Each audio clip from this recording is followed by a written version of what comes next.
ఫైనల్గా నీ ఎక్స్పీరియన్స్ ఏంటి చెప్పు. Super super.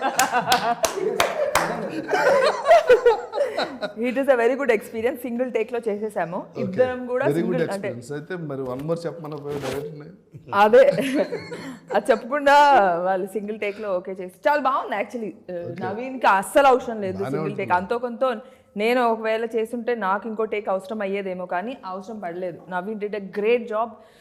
సూపర్. ఎంత మంచి కంఫర్ట్ అంటే ఉండండి మిమ్మల్ని అడుగుతా. ఎంత మంచి కంఫర్ట్ అంటే నవీన్ నేను అంటే ఏదన్నా ఒక చిన్న ఏదో అనిపిస్తుంది కదా సీన్ అంటే, అలాంటి సీన్ చేసినప్పుడు అంటే ఏదో డిస్కంఫర్ట్ ఉంటుంది కదా. అందరూ ఉంటారు కదా డిస్కంఫర్ట్. మన అంటే మిగతా యాక్టర్స్ తో చేస్తున్నప్పుడు ఉండే డిస్కంఫర్ట్ కానీ ఏదైనా ఫీలింగ్ కానీ అలాంటి ఫీలింగ్ అసలు ఏమి ఇవ్వలేదు నవీన్.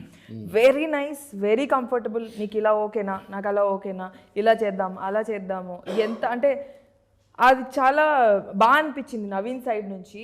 చాలా చాలా బాగా అనిపించింది. సెకండ్ థింగ్, నవీన్ వర్క్ చేస్తున్న ప్రతిసారి నాకు అనిపిస్తుంది నవీన్ ఏంటి ఇంతలాగా ఇన్వాల్వ్ అయిపోతుంది, ఇంతలాగా. ఇప్పుడు ఈ సీన్కి కూడా పుషప్స్ ఏంటి పుషప్స్ ఎందుకంటే అన్నీ ఇలా ఇదంతా చాతంతా బయటికి కనిపించడానికి షర్ట్లెస్ కదా. అంటే తను బాడీలో ప్రతి పార్ట్ బాగుండదు, అంటే తను చేసే డయట్ బాగుండదు. ఇప్పుడు అదే కదా, ఇప్పుడు ఈ ఎక్స్ప్రెషన్ కూడా మీరు అంటే తను అంత ఇన్వాల్వ్ అయ్యి చేస్తాడు, ప్రతి సీను అంత ఇన్వాల్వ్ అయ్యి చేస్తాడు, కానీ చాలా కంఫర్ట్ ఇచ్చాడు.